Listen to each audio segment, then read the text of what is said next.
श्रीराम समर्थ. साधक व नाम. प्रत्येक शब्दात रामच आहे असे ज्यांना वाटते त्यांची तयारी काही निराळीच असते. आपल्याला अमुक एका नावातच प्रेम येते, परंतु सिद्धांना मात्र कोणी कशाचाही उच्चार केला तरी नामाचाच केला असे वाटते. कोणत्या वाचेने नाम घ्यावे याचा नाही विचार करू. जसे होईल तसे नामस्मरण करा, पण नामाची कास सोडू नका. नाम घेऊन नामाचा अनुभव घ्या.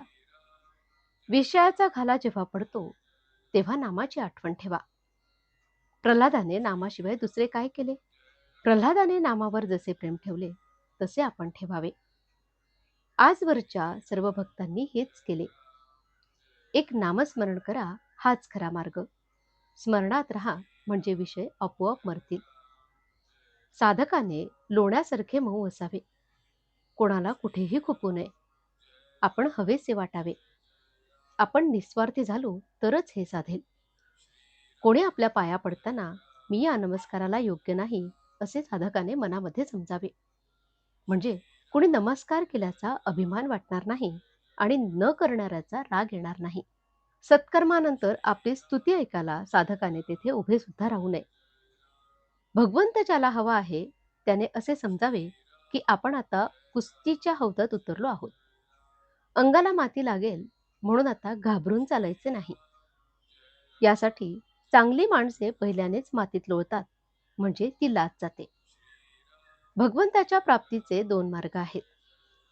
एक मार्ग आहे, आजपर्यंत सर्व त्याच्या इच्छेने घडून आले, माझे जे सर्व आहे ते त्याचेच आहे, त्याचे तो पाहून घेईल, तो जे करील ते सर्व माझ्या हिताचेच करील, उद्याचा दिवस त्याच्या इच्छेनेच यायचा आहे असे मनाशी ठरवून आपण त्याच्या स्मरणात निश्चिंत राहणे हा होय. दुसरा मार्ग म्हणजे मी जगात कुणाचाच नाही, मी रामाचा आहे असे म्हणून कुठेही प्रेम न ठेवता त्याच्या स्मरणात राहणे हा होय. हा मार्ग जरा कठीण आहे. यामध्ये मनाने इतर ठिकाणचे प्रेम तोडून टाकायचे असते, कारण प्रेम एकाच वस्तूवर राहू शकते.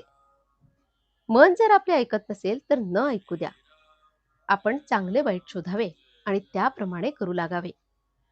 मन आपोआप तिथे येईल.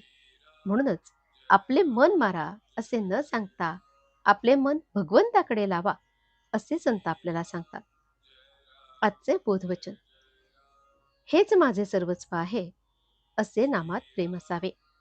जानकी जीवन स्मरण. जय जय राम. श्रीराम समर्थ.